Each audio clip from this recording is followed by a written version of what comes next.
प्यारे बच्चों, आज हम जो स्टोरी सुनेंगे उसका नाम है गांव की सैर। असद और उमर बहुत अच्छे दोस्त थे।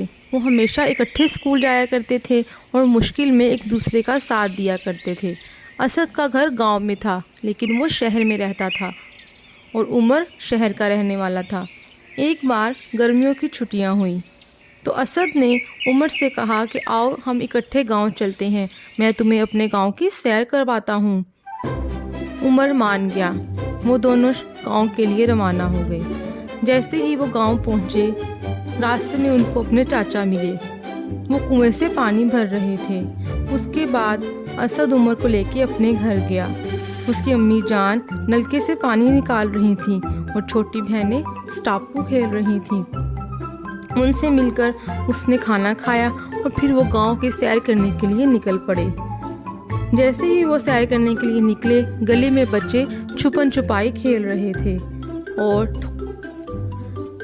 वहाँ से असद उमर को खेतों की तरफ ले गया। खेतों में किसान बैलों की मदद से हल चला रहे थे।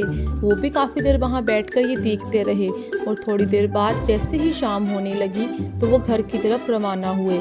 जैसे ही वो घर के करीब पहुँचे, वहाँ पास ही सारे बुजुर्ग इकट्ठे होकर बातें कर रहे थे, गपशप लगा रहे थे। उन्होंने भी सब बुजुर्गों को सलाम किया। थोड़ी देर वहाँ रुके और फिर घर चले गए। घर जाकर उन्होंने खाना खाया और फिर सो गए। अगली सुबह असद और उमर दोबारा गांव की सैर के लिए निकले। वो आम के पेड़ के पास गए। वहाँ उन्होंने कच्चे आम तोड़े। थोड़ा आगे गए तो बच्चे पेड़ के नीचे बैठकर पढ़ रहे थे। फिर वो नदी किनारे चले गए। वहाँ उन्होंने मछलियाँ पकड़ी।